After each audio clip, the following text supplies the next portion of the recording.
If you would like to achieve any some sort of manifestation of success in the physical reality, you need to know that it all starts with the mind. If your mind is fucked up, you're not going to be able to get anywhere. And really think about it. Everything starts from the mind. Every single building, every single project, every single company, it all started from the mind. And if you are not in control of your mind, you will not be able to control your reality. With that being said, this is coming from an overthinker, but even with that being said, these are the exact tools that I've used to create some sort of manifestation of success in my physical reality at the age of 20. I will advise you that this might be a lot of information, it might be fast. If you need to, I strongly recommend that you just pause and you re-listen as many times as you need to. I really don't want to repeat myself in this, and I don't want to lose myself in my own thoughts. So let's get going. The first thing that you have to notice is that you have a voice inside of your head. Even if you're thinking, okay, what fucking voice are you talking about? That exact voice, that non-spoken voice, that inner monologue that's always constantly going, that voice is always, always, always there. And the problem and what goes on is people think that that is their voice. Or more specifically, they start to identify themselves with their voice and they think that one part of that voice is them and one part of their voice is not. Maybe you think that the positive stuff that that voice says is you. Maybe you think that the negative stuff that the voice says is you. What you need to know is that that voice is completely separate from your identity. It is just a voice. If you start to pay attention to that voice, what you will notice is that one, it doesn't shut up, and two, it says a lot of meaningless things. For example, you're trying to go to bed at night and you're constantly thinking, damn, I got a test tomorrow. Oh shit, I'm gonna see that person tomorrow. I'm not gonna be able to stand seeing this teacher tomorrow. It doesn't shut up, it says meaningless things. Meaningless in the way that it doesn't really change too much about your reality, whether or not you have an opinion on something. For example, if you're thinking, damn, I really want it to be sunny right now, you can't really do anything about that, but your mind is going to start forming opinions about your reality. So here's a very important question. If a lot of what the voice narrates is completely unnecessary and meaningless, why does it exist? Here's two reasons. One, the first reason why the voice in your head exists is because there's a buildup of energy inside of you, and verbalizing that in your head releases that energy. Think back to when you are incredibly upset, or you are incredibly sad, or even incredibly happy. Those thoughts start to formulate, and that is releasing that energy out into you. But even if you don't have an insane buildup of energy and nothing is really exciting you, or even if you're not bothered in some sort of way, the voice is still going to narrate random shit for you. The second reason why it exists is that it is making you comfortable. Let me explain. The main thing that your mind wants to do is keep you safe. So what it does is, as you experience things, you start to form opinions on those things, and you use them for references later to help you get an idea of what your future is going to look like. By having an opinion on things, you feel like you are in control. Whereas if you were to take things just as they are, you wouldn't be able to predict what's going to happen next, and that would make you feel very uncomfortable. For example, if you ask somebody out and you got rejected, maybe somewhere you would hold this opinion that you shouldn't ask people out. When in reality, if you were to just take it as a rejection and you were able to see what potential there was for you, you'd probably go and ask another person out. All that just to say, just to reiterate, your mind is trying to help you, and so it takes all of your experiences, makes them fit with the ideas of your past and your future so that you can feel like you can have control of your life. So if you actually want to grow as a person and you want to get over this overthinking, a lot of what it is just working through the part of you that feels like you need to be safe and protected. And the way that we are going to do that is by remembering that we are the ones that are watching the voice, not the voice itself. One of the things that you need to realize is that your voice is never going to be content. It is always going to have a problem with something. And the trap that we get into is that we try to solve these problems, and then what happens is we create more problems. Because here's the hard truth, life is absolutely filled with problems. You cannot escape them. And so one of the biggest, most freeing things that you can do as an overthinker is, instead of trying to fix the problem itself, kill the part of you that has a problem with it. I swear to God, that has to be one of the most freeing fucking things that I've ever had in my life. For example, if you are angry with somebody, do not try to see what the fuck is wrong with them. What part of you is angered by them? If there is something that is stressing you, like for example, for me, I was completely stressed about this video and making sure that I get it right. And I felt like, fuck, I'm not good enough to do this video correctly. And I could try to be a perfectionist and try to make this video as correct as possible, but instead I am choosing to kill the part of me that wants to do this correctly. That is fucking crazy. And once you can notice the part of you that has that kind of disturbance, I'm gonna introduce something to you. If it is something that you can notice, you must know that that is not you. The act of seeing something requires something to be seen, the object, and something to see it. If you can see that you have some sort of disturbance within yourself, you need to know that you are not that disturbance yourself. Moreover, how the fuck are you gonna solve a problem when you are lost in the problem itself? Like, you really need to take a big fucking step back and just watch the problem. For example, here's something that I actually just came up with like 5 minutes ago. Part of me was stressed because I was thinking, damn, this video probably won't reach a fuck ton of people. An example of me getting lost in the problem itself is, okay, fuck, how can I do this correctly so that a fuck ton of people can see this video?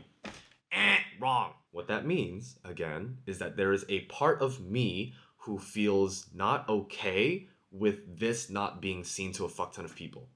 I have to let go of that. The logistical side of why I might be worried about that is because, well, I mean, this is my fucking job. This pays my rent. If I'm not doing well as a content creator, I mean, I don't get paid. That's just flat out. But logistically, though, let's say this doesn't go well and I can't pay rent or something like that. Well, I'm still with myself. I still have myself. I'm still alive. I'm still here. My mind is making it a bigger deal than it has to be because it wants to keep me safe, and I need to consciously remember that I am safe. I think a really cool shortcut in the midst of all this is that you don't have to analyze and understand it. You just have to watch it. And if you watch it, it will go away. And I don't mean you judge it. I don't mean you tell yourself that you're fucking stupid for thinking that way. You just watch it. And you just understand that that is just a thought. I think one huge misconception and one big trap that even I've fallen into, my girlfriend falls into, she sent me a video of this last night that I thought was just so cool. It's that one, we get the thought, I'm stupid. And then we think, oh my God, I'm so stupid for thinking that I'm stupid. And that itself is another thought that you just need to watch. So don't try to justify, don't try to rationalize, just watch it and just observe that it's a fucking thought. I'm doing this alongside you guys, so what I want you to do is, if you can, pause this video and just listen to your voice. Just listen to it and watch it go. Do not judge the thoughts that come. Do not try to rationalize them. Do not try to change them, but just watch them. If you paused and you actually did that exercise, you might notice that you might have sat there and just been like, huh, yeah, this is my voice. This is stupid. I'm really sitting here listening to myself, or anything like that, right? And if you take even an entire day to notice it, you will realize how fucking loud and stupid that voice is. If you actually do take the time to notice your voice and just listen to it, and you see how neurotic it is, how much it goes from one side to another side, how much it'll say one thing then say another thing, you'll start to realize how not credible it is and how stupid it would be to actually take your voice for advice. There are so many times that your voice has been wrong. So to trust your voice right now is like the stupidest thing you can do. You gotta admit that to yourself. So what we're gonna have you do now is we're gonna start leaning into some sort of exercises to help you get your mind clear. And then once your mind is clear, from there you can start setting directions from your life, and then just don't listen to your voice. But before we get into those practices, I want to start clearly defining what you even are. You might hear shit like, oh, you're a spiritual being in a physical body.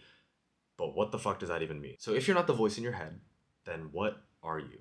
You can call yourself by your name, but you're really more than your name. I mean, that's just a label, right? So tell me more about yourself. Who are you? And you start telling me more information about yourself. Oh, I was born in this year, and I went to this school, and I got all A's, and I had a couple B's in school. I had this pet, yada, yada, yada.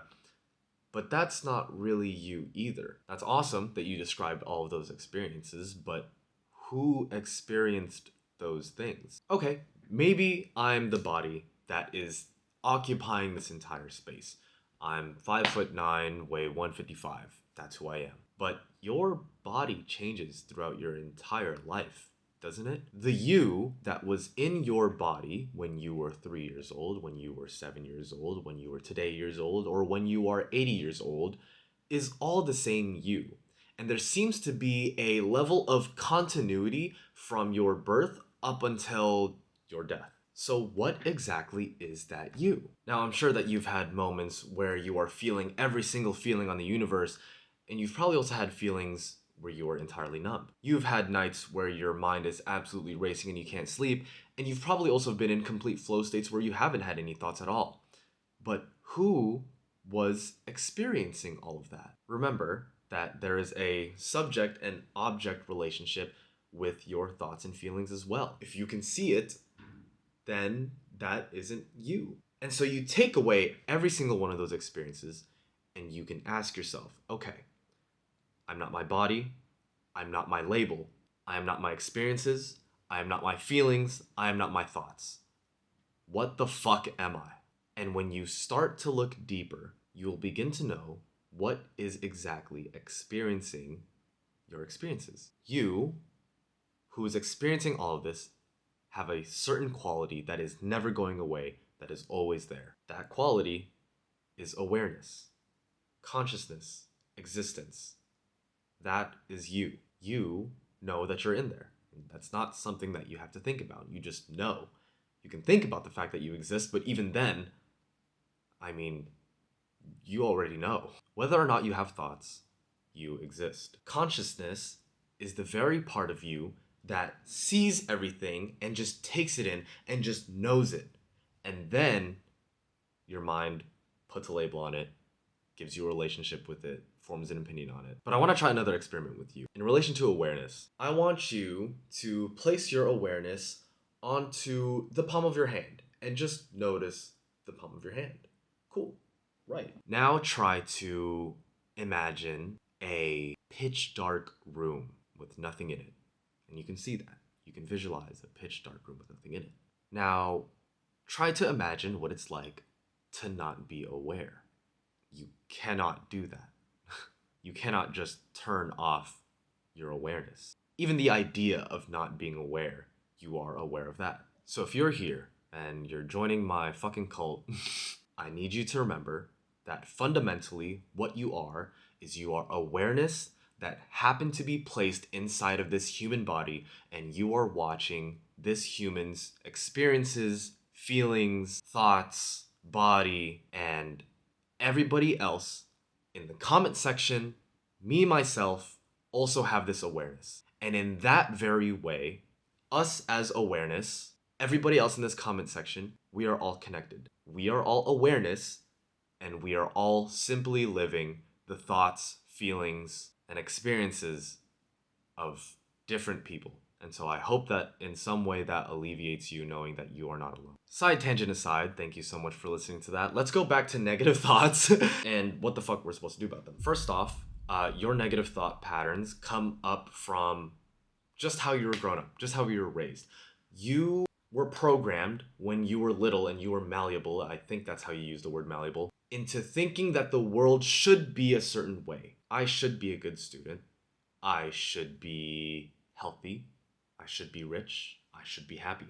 And so now that you're there and you've thought them for so long, and remember, your mind wants to keep you safe, so it will look for every single reason to prove that you are right. You have thought those shoulds for so long that they have become belief systems. Crazy thing to remember again is that your mind is going to prove your belief systems correct because it is safe to be correct and it is safe to live within those norms. The first thing that you have to do when you are overthinking is you need to trace it all the way back to, okay, what belief do I carry that is making me not okay with the situation? So for example, you might be overthinking about passing a test. There is a belief inside of you that thinks that you are not safe if you do not pass the test. Perhaps that is judgment from your parents, judgment from your friends, judgment from your teachers, which albeit is a hard thing to face.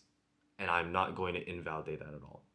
As somebody who actually has grown up with parents, shout out to them, I love them, but growing up They made me feel like I had to be a perfect student, and that has resulted in perfectionism in me. I can understand the feeling of not being safe if you don't live up to other people's expectations, especially if you're a teen. Especially if you're a teen and you're still living under your parents' roof and all that. I get that. But I think something that you need to remind yourself with, if you are in a position where you likely are unsafe, you are not in control of the situation that you are in, is that things get better. Things really do get better, even when you do not see it. The universe works in mysterious ways. And I used to have this saying too, which is that everything turns out okay in the end. And if it is not okay, it is not the end. From somebody who has gone through experiences where they feel like, damn, I don't know what the fuck is going to happen next. Trust me, in 1 year from now, the things you are stressing about are not going to be stressful to you. And there are many things that are out of our control. And there are going to be bad things that happen to us. But where strength comes from the fact that if you get knocked down, you get the fuck back up and you keep going. This was supposed to be more informational than motivational, but you keep fucking going. I've heard so many different stories from so many of my friends who have gone through so much worse shit than me, and they are doing absolutely amazing. The universe has your best interest in mind in ways that you cannot see it.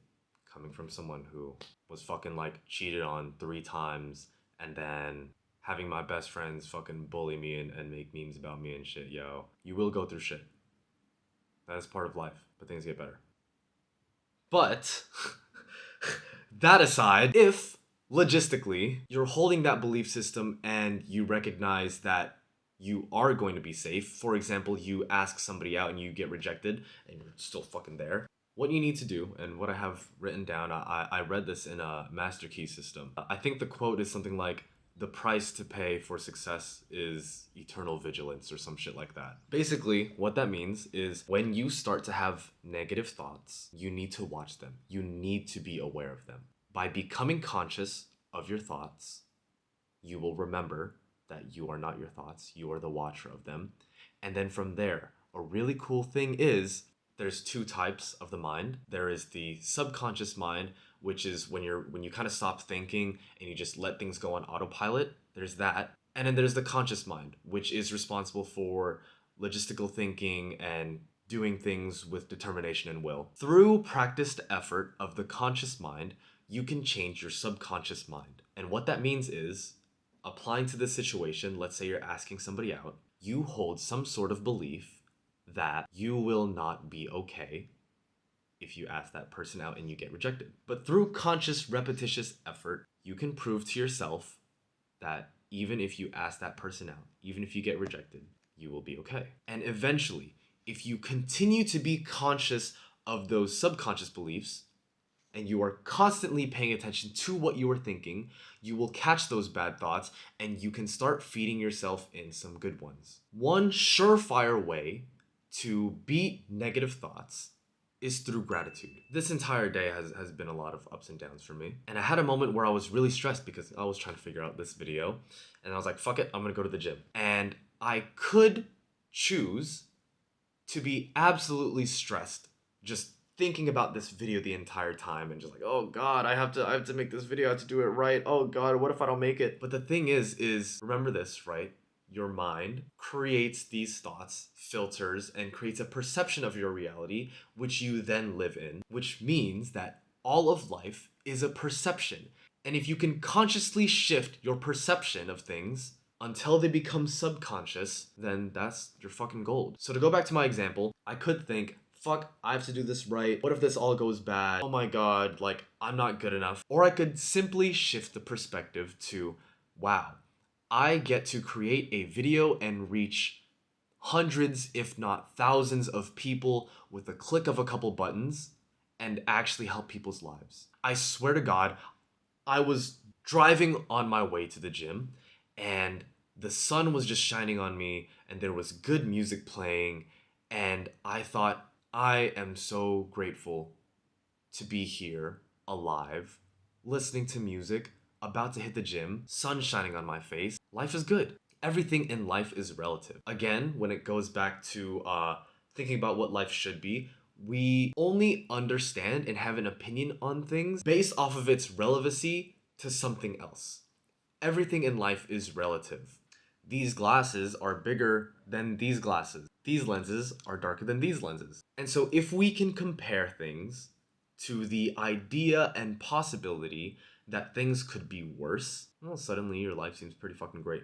That is something that I definitely go back to a lot. In fact, actually, I keep a gratitude journal of all the things that I'm grateful for. And taking the time to practice gratitude daily, I swear, will really have a huge impact, a huge shift on your life. Little law of attraction thing, whatever you decide to put out, you will get more of. So if you are putting out gratitude, you will receive more things to be grateful of. Another thing that helps me not overthink is meditation. A lot of people think meditation is this like type shit, but really what it is coming back to that center of awareness, realizing that you are awareness, and then shifting your awareness to other things. The way I see it, your awareness can either live in your mind or in your body.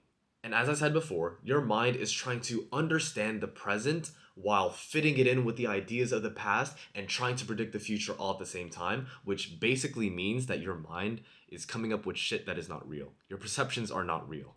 And so, what I like to do during meditation is I like to come into what is real, which are my senses. I've taught this a lot, but when you meditate, you can place your awareness into the palms or even the fingertips of your hand. And if you really, really, really pay attention to it and feel a sort of buzzing sensation in your fingertips, and you can move those to every single other finger that you want. If you place your awareness into the palms of your hand, you will notice the buzzing sensation there. And then from there, I really like tuning into my different senses.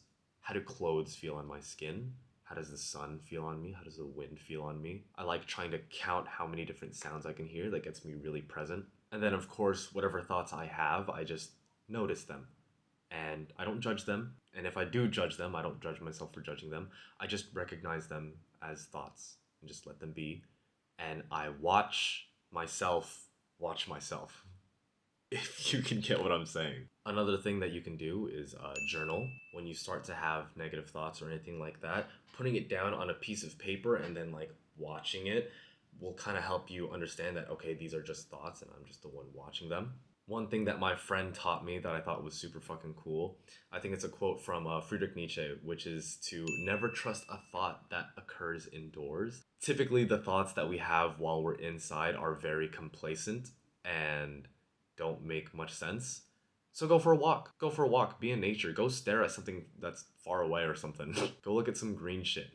Green, I think, is scientifically shown to relax the brain or something like that. I don't know, dude. If you have no good thoughts to feed yourself, I think recognizing the power that you are giving yourself by being conscious of your life, I think that is something to very much take pride in. I think that is something that you should congratulate yourself for, because a lot of people are living their lives on autopilot, and by choosing to be conscious of your life, you are now setting the entire fucking like stone. Is that even a phrase? You are now setting the seed to build whatever fucking life you want.